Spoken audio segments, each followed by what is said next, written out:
The text came through at 2:17 p.m. on a Tuesday. I was in a client meeting, reviewing satellite imagery of a shipping route. My phone buzzed on the table. It was from Leo. "It's done. Our future is secure. See you tonight."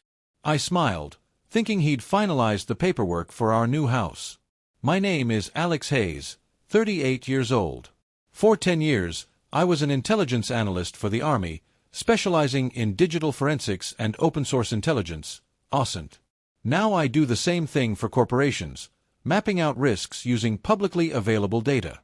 I find needles in the world's biggest haystack. That night, I came home to an empty apartment. Not just empty of Leo, but empty of us. His clothes were gone. The photos of us from our trip to Italy were gone. The expensive espresso machine he insisted we buy was gone. My stomach went cold. I checked our joint savings account. The one holding my entire life savings, $284,000 I'd put in for his high-yield tech investment, was empty. Balance, $1.17. His phone went straight to voicemail. His social media profiles had vanished. It was like he'd been a ghost. Except for one last text message, sent an hour after his first one. "This was a strategic move, Alex. Don't try to find me. You'll never succeed." I read the text twice, closed my banking app, took a shower, made coffee, and said nothing to anyone. I didn't feel rage, or even sadness. Something else kicked in. The part of my brain that sees a puzzle, not a tragedy. Leo was right about one thing. It was a strategic move. But he made a critical error. He thought he was dealing with a heartbroken fiancé. He wasn't. He was dealing with an analyst. And I don't need to find you, Leo. I just need to find your data. I met Leo a year ago at a charity gala my company sponsored. He was everything I wasn't: charming, outgoing, effortlessly social. He said he was a venture capitalist, investing in green energy startups. His story was perfect. Stanford MBA, parents were diplomats, he'd spent his childhood in Europe. He was sophisticated, kind, and he seemed to genuinely admire my quiet, analytical nature. "You see the world in patterns," he once told me. "It's fascinating." We fell in love quickly. He proposed 6 months later on a beach in Malibu. It felt real. Every part of it. The way he'd listen when I talked about my work, the way he'd remember small details, the way he looked at me like I was the only person in the room. The investment idea came up 3 months before the wedding. He was excited, talking about a new battery technology developed by a private German firm. The returns were astronomical, he said, but the buy-in window was small and exclusive. "I can get us in," he told me, spreading documents across our dining table. "This could set us up for life, Alex. We could retire in 5 years." The documents looked legitimate. Prospectus, technical specs, letters of intent. I'm a risk analyst, but my expertise is in people and networks, not venture capital. I trusted him. He was my partner, my future husband. So I liquidated my portfolio, pulled my savings, and transferred everything into the account he'd set up for the investment. "For our future," I said. He'd kissed me and said, "Always." Now, sitting in the silence of my half-empty apartment, I knew it had all been a performance. The perfect background, the charming personality, the can't-miss investment. It was a script, and I'd played my part. He thought that by erasing his digital presence, he'd erased himself. But no one is truly a ghost in the digital age. Everyone leaves a trail. You just have to know how to read it. I didn't call the police. I didn't call friends. I opened my laptop and started a new project file. Codenamed Ghost. My first step wasn't to search for Leo. He'd wiped his known aliases. My first step was to catalog what I knew was real. Our shared life was a fiction, but it was built on a foundation of real-world interactions. Lunches, dinners, trips. Each one a potential data point. He'd been meticulous about his own digital security, never letting me tag him in photos, using private settings on his accounts before he deleted them. But he couldn't control the world around him. He couldn't control me. I opened my own Instagram. I scrolled back through a year of my life, a digital history of a relationship that never existed. There it was. A photo of us in New York City, taken 6 months ago. We were sitting outside a small coffee shop in Soho. He was wearing sunglasses, smiling at the camera. He hated that photo, said the lighting was bad. But I loved it, so I posted it.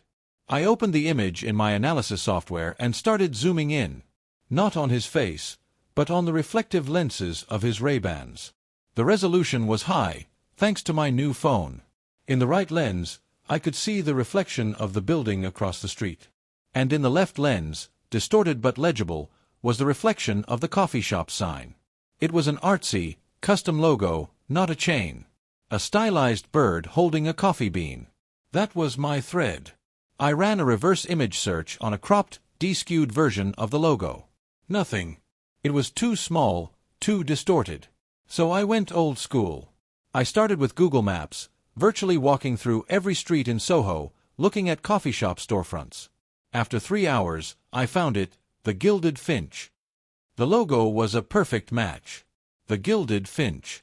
Now I had a specific location and a specific time frame, the weekend of March 14th.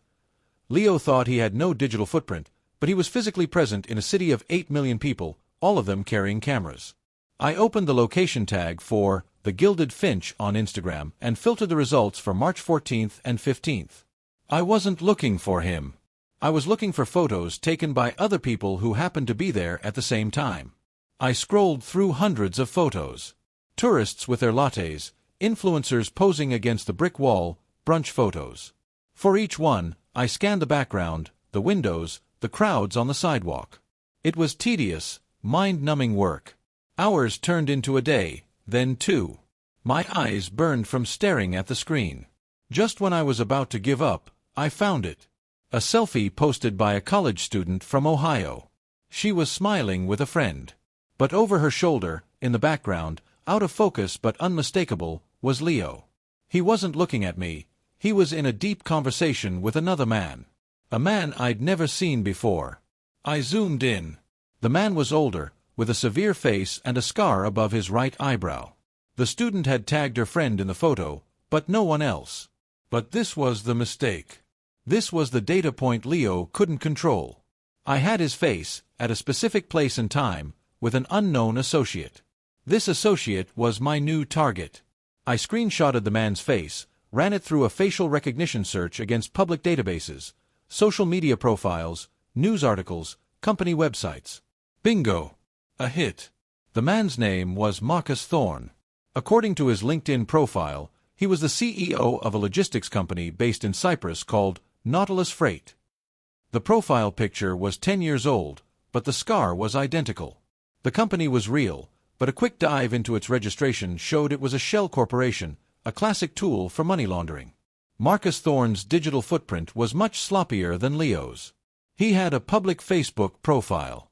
I scanned his friends list, and there, buried among hundreds of contacts, was a profile for a Julian Vance.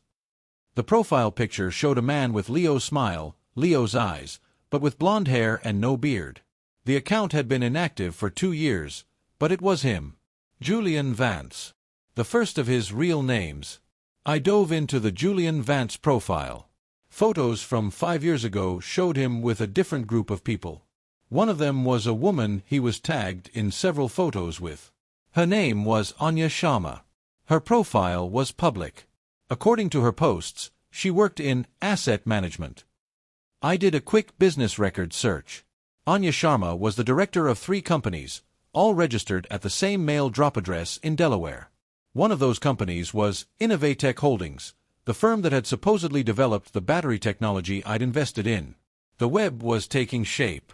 Leo, or Julian, was the frontman, the charismatic face. Marcus Thorne was the logistics and money guy. Anya Sharma built the fake corporate structures. This wasn't just a romance scam, it was a professional criminal enterprise. And they had gotten lazy. They used their real associates in their fake lives. I spent the next week living on coffee and adrenaline. I mapped out their entire network using nothing but open-source data. I found their other aliases by cross-referencing friends lists and photo tags. I found other victims by searching for the names of their shell companies on social media and in legal databases. I found 12 of them, scattered across the country. A retired teacher in Florida, a dentist in Oregon, a software engineer in Texas. Each one scammed with a different story, a different investment, but always by a charming man who vanished. They had a system. Julian/Leo would build the relationship. Anya would create the fake investment vehicle. Marcus would launder the money through his shipping company. They'd been doing this for at least 5 years. But they were about to have a very bad day. I wasn't going to confront them. I wasn't going to a local police department with a complicated story of online fraud that they wouldn't have the resources to investigate properly. A single victim's testimony is a he said, she said. A fully documented, multi-state conspiracy with 12 victims and a clear money trail. That's a federal case. I began compiling everything into a single, comprehensive report. A crime white paper. I organized it like an intelligence briefing. Section 1. The subjects.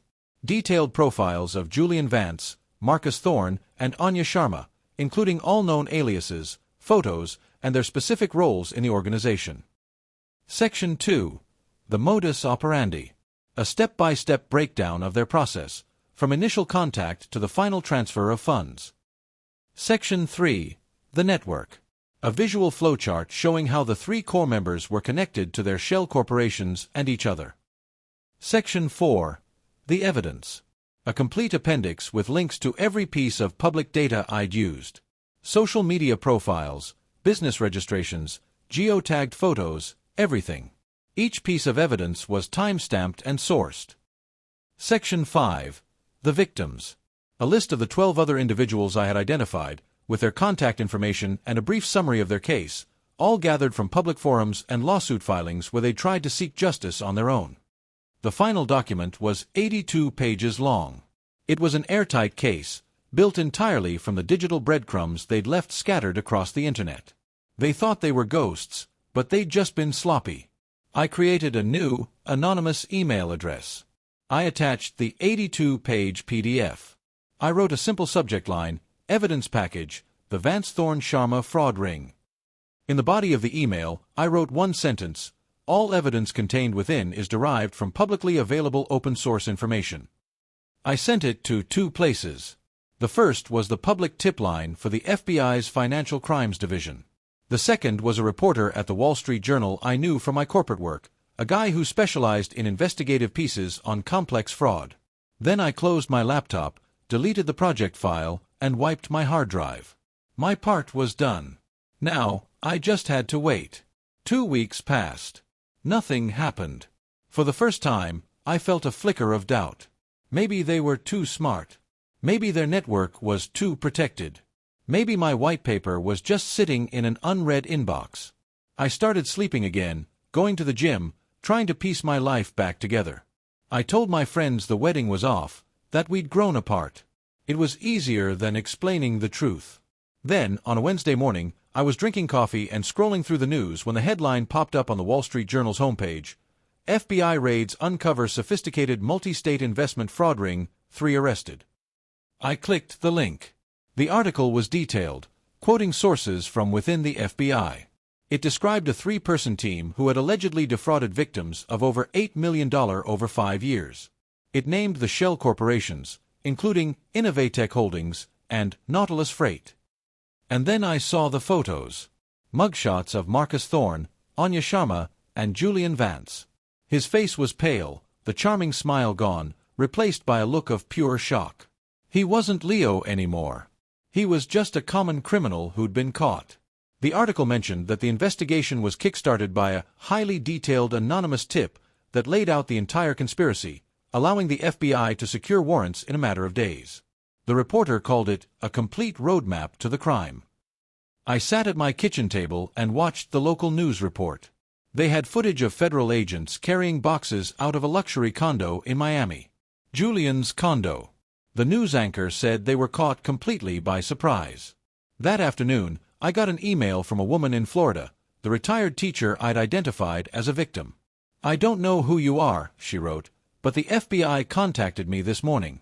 They said a tip came in that broke open not just my case, but a dozen others. After 3 years of being told there was nothing they could do, they're finally getting him. Thank you, whoever you are. Over the next 6 months, the case moved through the legal system. Faced with the overwhelming evidence, all 3 took plea deals. Julian Vance was sentenced to 15 years in federal prison. Marcus Thorne got 12, and Anya Sharma got 10. The court-appointed receiver was able to recover about 40 cents on the dollar for the victims by seizing their assets. One morning, a check for $113,600 arrived in my mailbox. I used the money for a down payment on a small house, a place that was just mine. I painted the walls, planted a garden, and got a dog, a German Shepherd named Radar. I never heard from Julian again. I never wanted to. His betrayal was a deep wound, but my work, my analysis, had been the cure. He tried to make me a victim, but he forgot who I was. He forgot that I see patterns. Sometimes, when I'm working on a case, I'll pull up that old photo of us in Soho. I'll look at his smiling face, and then I'll look closer at the tiny, distorted reflection in his sunglasses. He thought he was showing me a future he had invented. But what he was really showing me was a clue. The first thread in a web of his own making. And I just did what I've always done. I pulled on it until the whole thing unraveled.